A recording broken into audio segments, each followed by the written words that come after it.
Hi friends, పొరిగింటి పుల్లకూర రుచులు అందరూ బాగున్నారా అండి? ఈరోజు మునగాకు కారప్పొడిని తయారు చేద్దాం. లేతగా ఉండే మునగాకును తీసుకొని శుభ్రం చేసి ఒక బౌల్లో రెడీగా పక్కన పెట్టేసుకోవాలి. ఇంకా మునగాకు ఉందనుకోండి, దీనిని జాగ్రత్తగా కవర్లో పెట్టి ఫ్రిడ్జ్లో పెట్టామంటే బోల్డన్ని రెసిపీస్ చేసేసుకోవచ్చు. ఇప్పుడు మనం స్టవ్ వెలిగించుకొని ఒక కళాయి పెట్టుకొని అందులో 1 టీ స్పూన్ వేరుశెనగ పప్పుని వేసుకోవాలి. అలాగే 1 టీ స్పూన్ పచ్చిశనగపప్పుని కూడా యాడ్ చేసుకోవాలి. అలాగే 1 టీ స్పూన్ మినప్పప్పుని కూడా వేసి ఫ్రై చేసుకోవాలి. ఈ పప్పులన్నీ కొద్దిగా ఫ్రై అయిన తరువాత మాత్రమే జీలకర్రని ఇందులో యాడ్ చేసుకోవాలి. 1 టీ స్పూన్ జీలకర్రని కూడా వేద్దాం. అంతవరకు ఈ పప్పులు బాగా ఫ్రై చేసేసుకోవాలి. ఈలోగా పప్పు కూడా ఫ్రై అయింది. ఇప్పుడు మనం జీలకర్రని వేసాం. ఇప్పుడు అలాగే 7-8 ఎండుమిర్చిని కూడా యాడ్ చేసుకోవాలి. మీరు కారం ఎక్కువ తినేవాళ్ళైతే ఇంకా వేసుకోవచ్చండి, లేదంటే ఈ క్వాంటిటీకి ఇవి సరిపోతాయి. ఎండుమిర్చిని కూడా బాగా ఫ్రై అయిన తర్వాత స్టవ్ ఆపేసి ఇందులో మనం నిమ్మకాయ సైజ్ అంత చింతపండుని వేసేసుకోవాలి. చింతపండుని కూడా వేసిన తర్వాత వెల్లుల్లిపాయలు మీకు నచ్చితే వేసుకోండి, లేకపోతే వేయకపోయినా పర్వాలేదు. కానీ వెల్లుల్లిపాయ కూడా తింటే చాలా హెల్తీ కదండి. వెల్లుల్లిపాయలు కూడా ఒక 3 రెబ్బలను వేసేసుకొని ఒక ప్లేట్లో చల్లారనివ్వాలి. ఇప్పుడు ఇందులో ఒక 1/2 టీ స్పూన్ పసుపుని కూడా యాడ్ చేద్దాం. పసుపు కూడా వేయడం వల్ల చాలా టేస్టీ, హెల్తీ, కలర్ కూడా బాగుంటుంది. ఇప్పుడు అదే ఫ్యాన్లో మనం శుభ్రం చేసి పెట్టుకున్న మునగాకును వేసి ఫ్రై చేసుకోవాలి.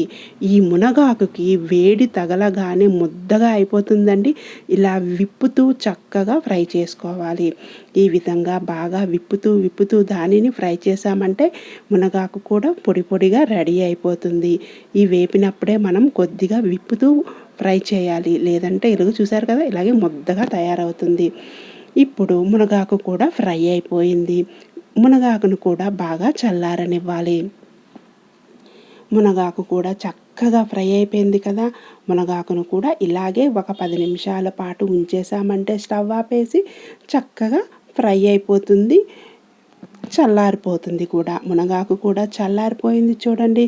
ఇప్పుడు మనం ఒక మిక్సీ జార్ తీసుకొని ముందుగా వేయించి పెట్టుకున్న పప్పులు ఉన్నాయి కదా, ఈ పప్పులను మిక్సీ జార్లో వేసి చూసారు కదా, పప్పులు కూడా చక్కగా చల్లగా అయిపోయాయి. మిక్సీ జార్లో వేసేసుకొని ఇప్పుడు ఇందులో మనం 1 టీ స్పూన్ రాళ్ళ ఉప్పుని యాడ్ చేసుకోవాలి. అలాగే 1 టీ స్పూన్ మిరియాల పొడిని కూడా వేయండి.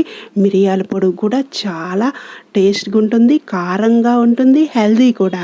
ఇలాగా పొడి చేసిన తర్వాత ఇందులో మనం మునగాకుని వేపి పెట్టుకున్నాం కదా, ఈ మునగాకును కూడా ఇందులో యాడ్ చేసేసి మెత్తగా గ్రైండ్ చేసేసుకోవాలి. అంతేనండి, సింపుల్గా, టేస్టీగా, హెల్తీగా మన మునగాకు కారపొడి రెడీ అయిపోయింది. మీరు రైస్తో తిన్నారంటే సూపర్గా ఉంటుంది, లేదంటే టిఫిన్స్తో తిన్నా కూడా చాలా బాగుంటుంది. ఇడ్లీ, దోశ, మీరు చపాతీతో కూడా చక్కగా ఈ మునగాకుని వేసుకొని తినొచ్చండి. చాలా చాలా టేస్టీగా ఉంటుంది, కళ్ళకు మంచిది. దీనివల్ల మనకి అనేక పోషకాలు లభిస్తాయి కాబట్టి ట్రై చేయండి. చూసారు కదా, మీకు నచ్చినట్టయితే మీ ఫ్రెండ్స్కి, రిలేటివ్స్కి షేర్ చేయండి. మునగాకు టేస్ట్ కారప్పొడి ఎలా వచ్చిందో కామెంట్ చేయండి. Please like, share, subscribe.